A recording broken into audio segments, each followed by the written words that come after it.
In just 12 words, Jasmine Crockett silenced Kash Patel. And the internet has not stopped talking about it since. The lights of the studio were blinding, the air thick with tension, the kind you can feel in your chest before anyone speaks a word.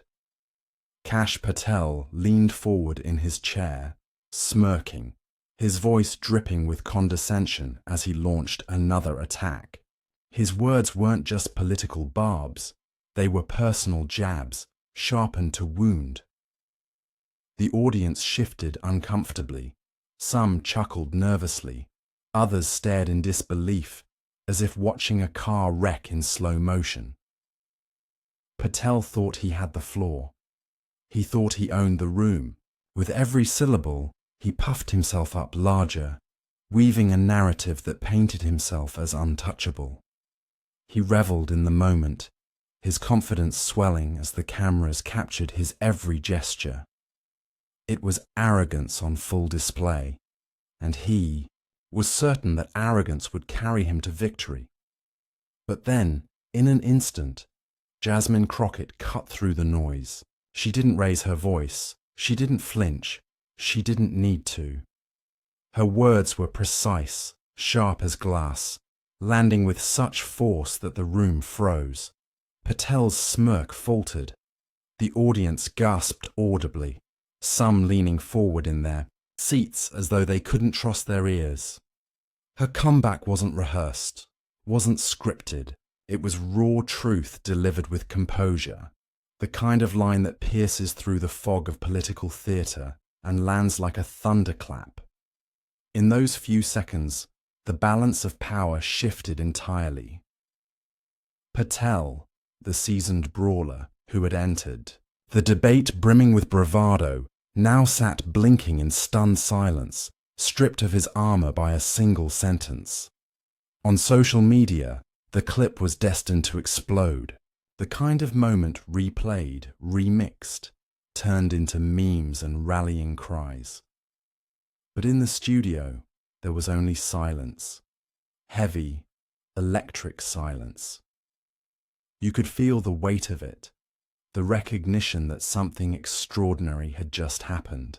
Jasmine Crockett had not just responded, she had claimed the stage, the narrative, and the truth itself. And yet, this was only the beginning. Because to understand why this moment shattered the internet, and why it mattered far beyond a single debate stage, we have to rewind. To understand why that single exchange landed with such ferocity, we need to step back into the political climate that made this moment inevitable. America was already divided, not just along party lines, but across deeper fractures: identity, belonging, dignity. Every debate, every soundbite had become more than words. It was a contest over who gets to define what America means and who gets to belong within it. Kash Patel knew this terrain well. He thrived on it. His strategy was simple: weaponize arrogance, cloak it in certainty, and use it to bulldoze opponents. He didn't just argue policy, he demeaned, mocked, and reduced people to caricatures. His supporters applauded it as strength. His critics saw it as proof of a deeper rot. That night, under the studio lights, Patel carried himself like a man convinced the game was rigged in his favor. Every sneer, every dismissive laugh told the audience he believed he couldn't lose. But what made his attack cut so sharply was that it wasn't abstract. He aimed his barbs at Jasmine Crockett not just as a politician, but as a black woman, as an unapologetic voice for those often ignored in the corridors of power. His words dripped with the kind of disdain that goes beyond disagreement, the kind that says, "You don't belong here." And for millions watching, it was all too familiar. They had seen that smirk in classrooms, in workplaces, in government, buildings. They had heard those undertones before, the insinuation that identity itself disqualified someone from authority. This is why Crockett's presence mattered so much. She wasn't just another panelist trading talking points. She was standing in that arena as living proof that the story Patel was selling was false. Her career, her grit, her composure, all of it contradicted the narrative that only certain people are entitled to power. She embodied dignity in a room thick with condescension, and that contrast was impossible to ignore. The tension in America mirrored the tension in that studio. On one side, a culture of insult and spectacle, designed to inflame and distract. On the other, a demand for truth, calm, and resilience. Patel represented the first with every mocking grin. Crockett represented the second with her very presence. Viewers didn't just see a debate, they saw themselves reflected on that stage. For some, Patel's attack echoed their own frustrations. For others, it echoed their lived wounds. Either way, the stakes felt larger than the two individuals trading lines. And so, when Patel doubled down, raising his voice, jabbing with his finger, there was a collective tightening in the audience's chest. Would Crockett cave? Would she stumble? Would she let his arrogance go unchecked? The silence before her response stretched like a taut wire. This was no longer a battle of policies or headlines. It was a battle of narratives. Arrogance against dignity, insult against truth. Patel believed he was winning, riding the wave of his performance, convinced that the louder he became, the smaller she would seem. But arrogance blinds, and in that blindness he never saw what was about to hit him, because just when Patel thought he had the upper hand, the tide began to turn. To grasp why Kash Patel strutted into that studio with the confidence of a man who thought nothing could touch him, you have to look at the story he's been telling America, and the story he's been telling himself. Patel has built a reputation not as a quiet policy thinker, not as a unifier, but as a fighter who thrives on confrontation. His weapon is swagger. His battlefield is television, and his armor is loyalty, not to principle, but to power. From the earliest days of his rise, Patel tethered himself to the orbit of Donald Trump, becoming one of the former president's most visible and unflinching defenders. For Patel, loyalty was currency, and he spent it lavishly. When Trump needed a bulldog to take on opponents in the media, Patel was there.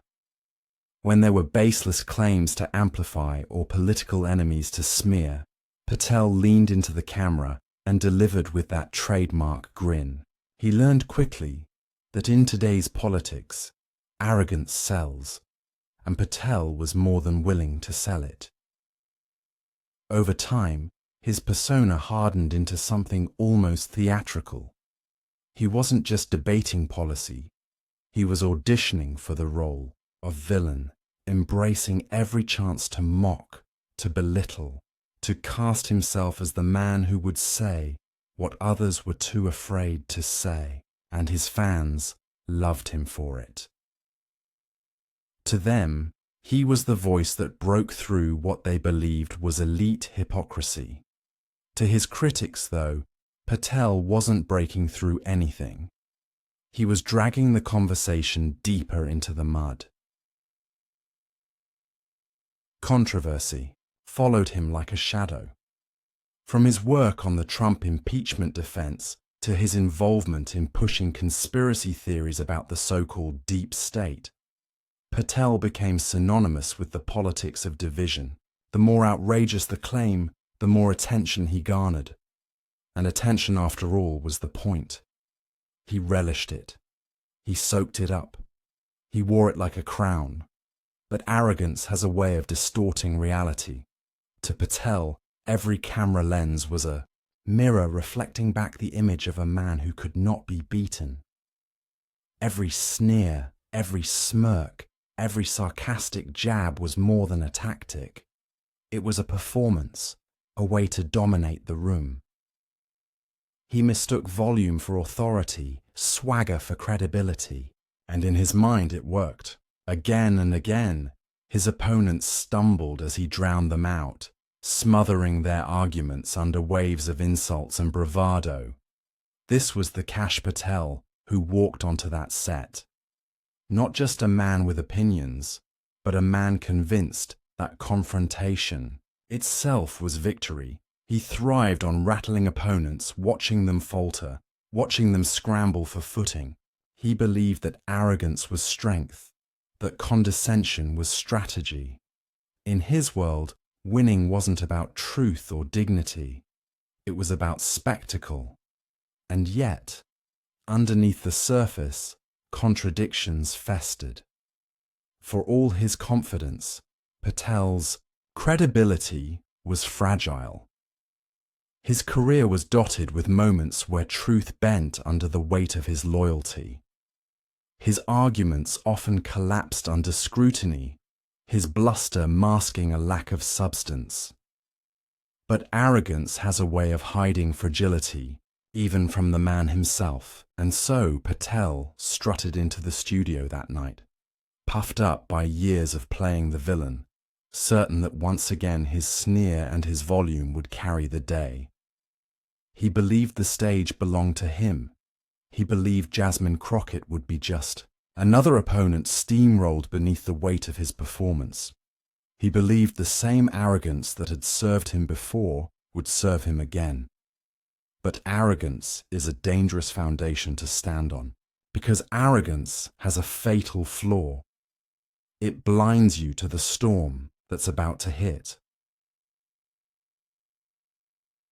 Before Jasmine Crockett ever set foot on that stage, before the lights and the cameras and the viral moment that would send her name rocketing across the internet, there was the long, quiet climb that forged her into the woman capable of standing her ground. Her story doesn't begin with power. It begins with grit. The kind of grit born from growing up in a world that often told her she was too young, too black, too female to belong at the center of power. Jasmine Crockett's early life was not lined with privilege. She came from a place where success had to be earned twice over, where nothing was handed freely and everything was questioned. She learned early that if she wanted to be heard, she would have to sharpen her voice. If she wanted to be respected, she would have to demand respect through her actions. For her, ambition wasn't about ego.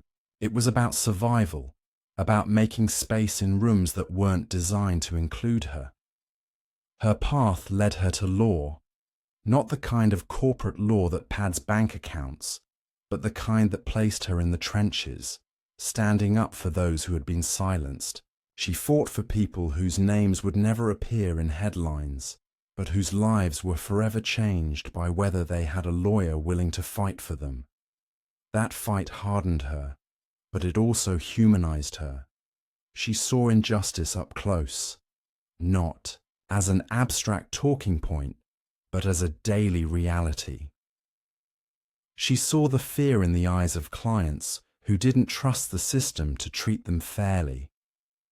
And in those moments, she built the resilience that would one day allow her to stand calmly under the glare of national television lights. Politics was never the end goal, but eventually it became the inevitable path.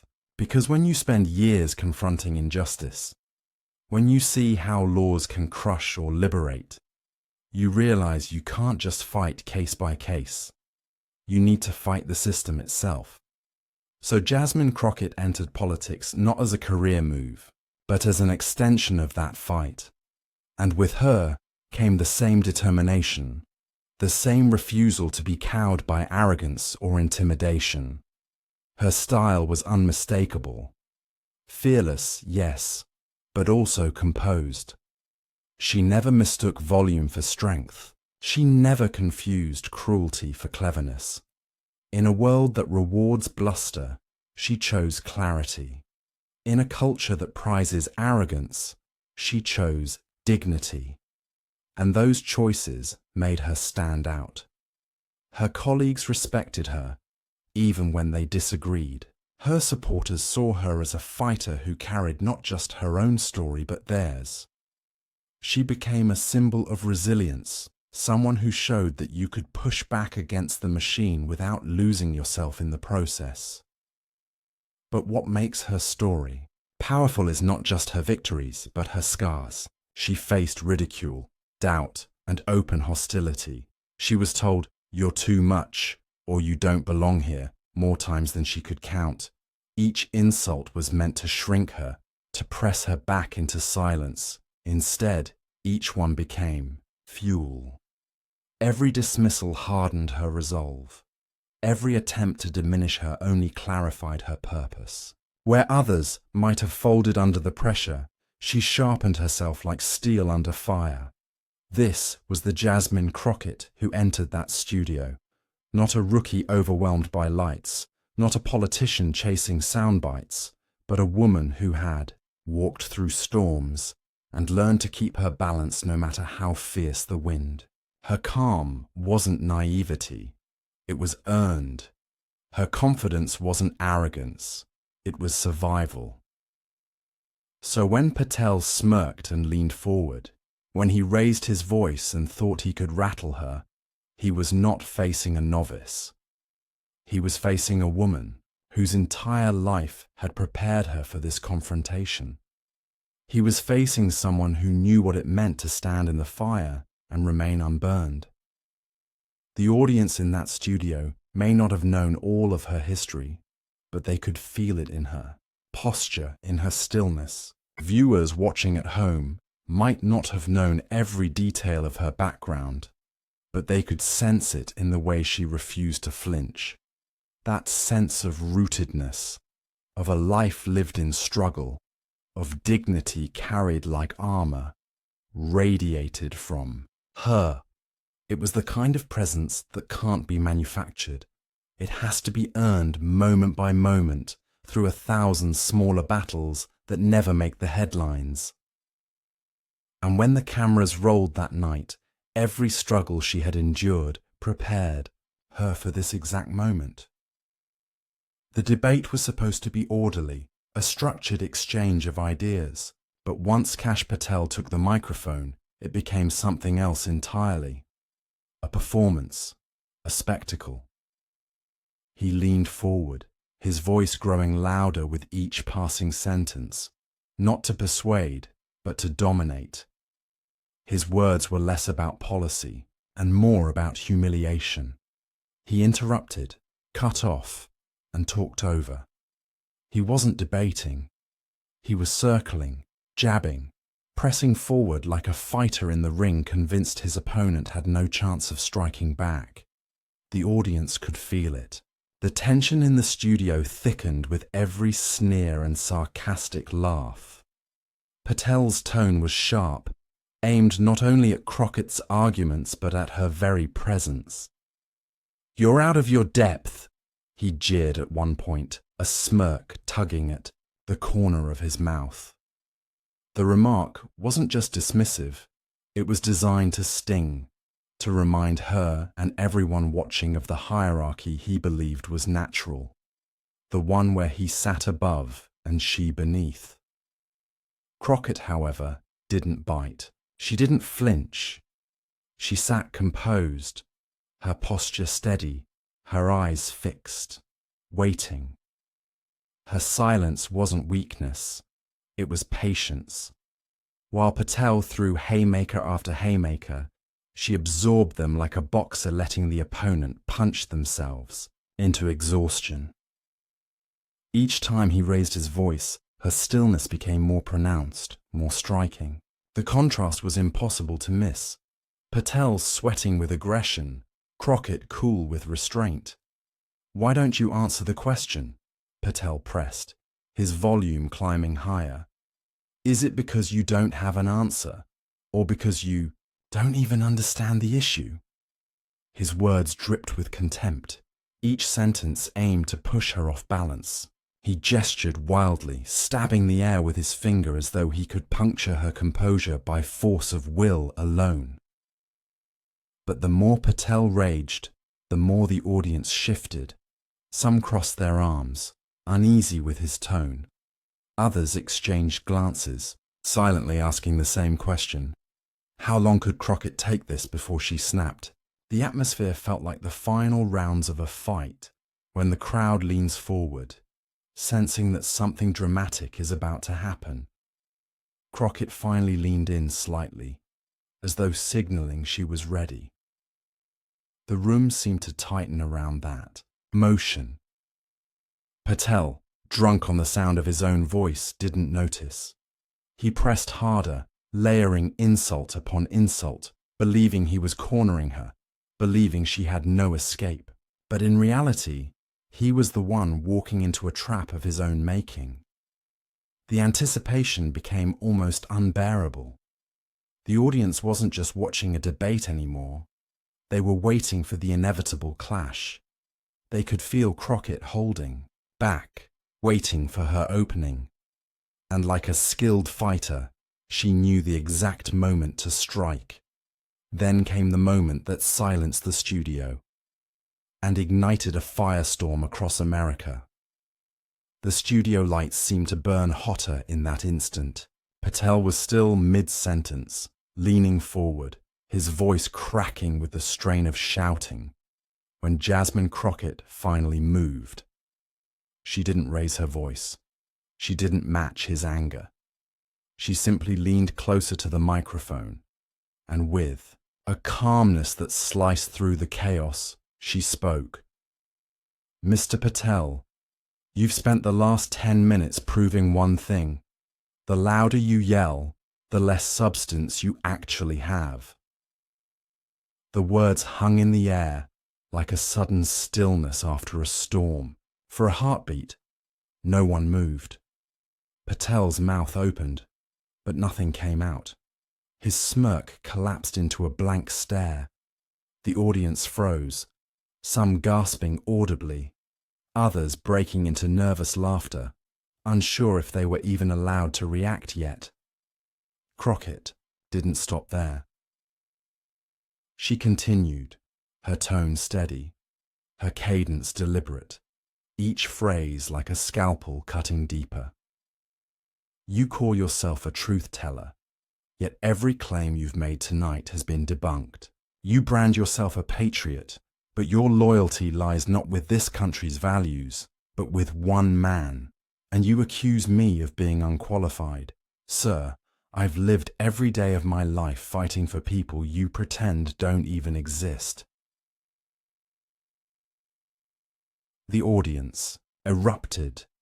Cheers, claps, a few shouts of agreement. The moderator raised a hand, trying to restore order, but the room had already shifted. Crockett was no longer on defense. She owned the stage now. Patel blinked rapidly, his jaw tightening, as though he was struggling to summon his trademark smirk back onto his face. But every attempt faltered. His confidence was slipping, and everyone could see it. Crockett pressed on, her voice calm but unyielding. "You thrive on insults because insults are all you have. You believe arrogance is strength, but arrogance is weakness dressed up in a cheap suit. And the reason it rattles you when I sit here quietly is because you can't bully someone who refuses to play your game." Gasps rippled again through the crowd. The moderator glanced nervously toward the producers behind the cameras, as though wondering if they should cut to commercial. But it was too late. The moment was alive, unstoppable. Crockett paused deliberately, letting the silence thicken. Then she leaned in again, lowering her tone to something almost intimate, forcing everyone in the room to lean closer. "The truth is simple, Mr. Patel. If you stripped away the bluster, the loyalty pledges and the insults, there's nothing left. You want to talk about who belongs here? I belong here because I earned it. You, on the other hand, just a mouthpiece searching for a master. The reaction was instantaneous. The studio audience roared, not with polite applause, but with the raw, unfiltered energy of people who knew they had just witnessed something unforgettable. Viewers at home would later describe it as the moment their jaws dropped, the moment they leapt off the couch and shouted at their screens. Patel sat frozen. For the first time all night, his face betrayed him. His eyes darted, his mouth twitched, his body shifted uncomfortably in his chair. The man who had strutted onto that stage with absolute certainty now looked like someone, stripped bare, exposed under the harsh light of truth. Crockett, by contrast, didn't gloat. She didn't lean back with a grin. She remained composed, steady, letting the crowd's reaction wash over her without breaking stride. That restraint made the moment even more powerful. She wasn't celebrating a victory. She was embodying dignity itself. The crescendo came in her final line. She turned slightly toward Patel, locking eyes with him, and spoke with quiet force. "You wanted to rattle me tonight. You wanted to silence me. But here's the thing you didn't count on. Dignity doesn't break. And the louder you try to drown it out, the stronger it rings." The room exploded. Applause thundered. Some in the audience even stood, unable to contain themselves. The moderators, stunned, allowed it to continue for a beat longer than they should have, recognizing the gravity of what had just unfolded. Patel slumped back in his chair. The fight drained from him. His smirk was gone, his bravado shattered. Every camera in the room zoomed in, capturing the unmistakable image of a man who had just been outmatched, not by louder words, but by sharper truth. That freeze frame would replay 1,000,000 times. On social media in the hours to come, Patel's silence juxtaposed against Crockett's unwavering gaze. And Crockett, she sat poised, her breathing steady, her face calm, as though she had simply said the most obvious thing in the world. For her, this wasn't theatre. It wasn't a performance. It was clarity. And that clarity had cut through the arrogance, like lightning in a midnight sky. In living rooms across America, viewers leaned back, stunned. Some laughed, others clapped at their screens, but all knew they had witnessed more than just a debate line. They had witnessed a shift, a reclamation of space where arrogance had tried to dominate. The internet would soon explode with clips, memes, and hashtags. But in that moment, inside that studio, the power dynamic had already flipped. The villain had been unmasked, and the hero had claimed her ground. But the real shockwaves came after the cameras stopped rolling. The debate may have ended in that studio, but the story was only just beginning. The second the clip of Jasmine Crockett's takedown hit the internet, it spread like wildfire. Phones buzzed, group chats lit up, and timelines filled with the moment Patel's smirk disappeared, frozen mid-expression, as Crockett delivered her unflinching line. Within an hour, hashtags were trending. Crockett clapback. Dignity wins. Even, shorter ones. Just a single word. Jasmine. Everyone knew what it meant. TikTok edits replayed the line with dramatic music behind it. Instagram reels slowed down Patel's stunned face in slow motion, set to bass drops and laugh tracks. Twitter memes flooded the timeline, some simple screenshots with captions like, "This is the exact moment Kash Patel's career ended." Others remixed his frozen silence into viral GIFs that looped endlessly. Commentators wasted no time jumping in. Progressive hosts declared it The comeback of the year.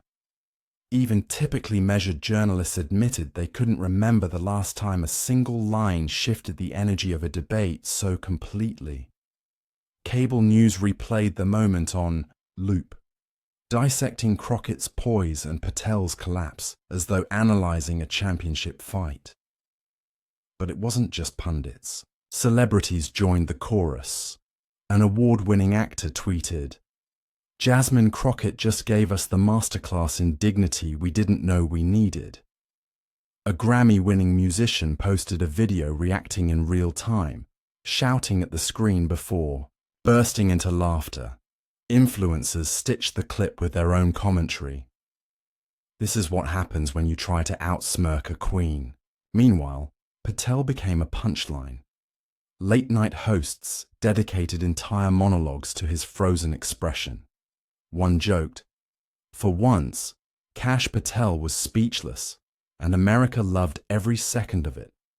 Meme pages compared his stunned silence to everything from a student caught cheating to a Wi-Fi signal cutting out mid-sentence. The more he tried to recover with interviews the next day, the worse it seemed, because every answer was drowned out by replay after replay of Crockett's mic drop.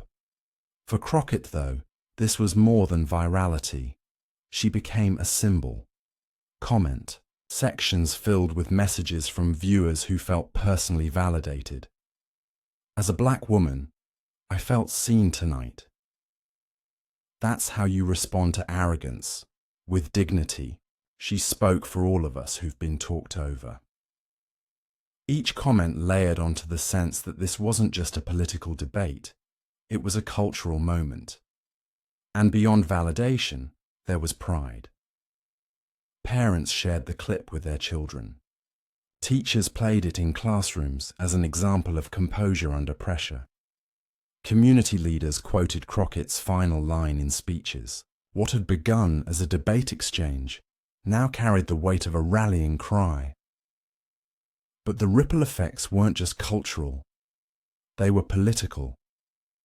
Pollsters reported overnight spikes in Crockett's name recognition. Donors flooded her campaign website. Activist groups hailed her as proof that truth could still pierce through the fog of arrogance. For Patel, the numbers went the other direction. Negative sentiment spiked. His once commanding presence now looked fragile, a cautionary tale about mistaking volume for vision. The frenzy continued for days, each replay sharpening the contrast between the two figures. Patel's downfall wasn't just that he lost a debate, it was that he lost the aura of invincibility he had spent years cultivating. Crockett's victory wasn't just in a clever line, it was in the way her calm composure turned into a movement, a banner under which countless people rallied. It was more than entertainment, more than politics. It was validation. It was inspiration. It was the rare moment where a single sentence cut through the noise and became part of the nation's conversation. Yet beyond the memes and the headlines, a deeper lesson was unfolding. When the noise of the memes quieted, when the hashtags stopped trending and the late-night jokes faded from the spotlight, something deeper remained. Beneath the frenzy of the moment lay a truth that could not be reduced to a punchline. Jasmine Crockett had shown the country that dignity is not weakness. It is strength, and it is the kind of strength that arrogance can never defeat. Her words were more than a clever retort. They were a reminder. In a culture that often rewards the loudest voice, she proved that calm clarity can carry more power than 100 insults. In a political landscape drowning in spin and spectacle, she reminded us that truth, delivered with composure, can still break through. Patel's arrogance was meant to diminish her, to reduce her presence to something small, laughable, ignorable. But what happened instead was the opposite. His insults collapsed under their own weight, while her dignity rose, undeniable, unshaken. That reversal was not just about two individuals on a stage. It was about every person who has ever been talked over, dismissed, or underestimated. In Crockett's moment, they saw their own struggles transformed into triumph. Resilience, after all, is not flashy. It does not shout or preen. It endures. It waits. It absorbs the storm until the storm burns itself out. And then, when the dust settles, resilience is still standing. That is what Crockett embodied that night. The quiet, unyielding power of resilience outlasting the noise of hate. The moral clarity of her message resonated because it was universal. Dignity is not bound by party or race or gender. It is a human truth that arrogance may seize attention for a moment, but it cannot hold it. That cruelty may sting, but it cannot sustain. What sustains is grace under fire, truth spoken without fear, the courage to remain calm when everything in the world demands you lash out. Her final line, "Dignity doesn't break," became more than a comeback. It became a mantra, a lesson, a challenge to a nation. Because if dignity can withstand the heat of Patel's attacks, then dignity can withstand the divisions tearing at America itself. And that is the power of moments like these. They remind us of who we can be at our best. They remind us that politics is not only about policy, but about character, about the stories we choose to elevate. Crockett's story was elevated not because she shouted louder, but because she stood taller. The audience, whether in that studio or watching from home, walked away with more than entertainment. They walked away with an example, a vision of how arrogance crumbles and dignity endures. And that vision leaves a mark long after the trending topics move on, and it leaves us with one final question. Where do we stand in this story?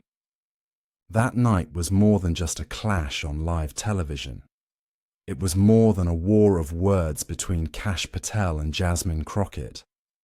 It became a mirror, reflecting the arrogance of those who seek to belittle and the unshakable strength of those who stand tall in the face of it. Patel came armed with insults. Crockett came armed with truth. And in the end, it was truth that claimed victory. Moments like this remind us why we watch, why we care, why we share. They aren't just entertainment. They are signals. They tell us what kind of leaders we want, what kind of country we demand, and what kind of values we refuse to surrender. Crockett's comeback wasn't simply a win in a debate. It was a win for every person who's ever been underestimated, every immigrant family who's ever been told they don't belong, every young voice who's ever been dismissed as too small to matter. And now that choice extends to us. Because these stories don't end when the cameras stop rolling. They live on in what we do next. Do we let arrogance set the tone of our politics? Or do we stand with dignity, resilience, and truth? If you believe in what Jasmine Crockett showed the world that night, if you believe dignity defeats arrogance, then stand with us. Subscribe, share this story, and be part of the movement that lifts voices like hers higher. Together, we make sure this moment isn't forgotten, but transformed into momentum. Because in the end, justice is never given, it is earned.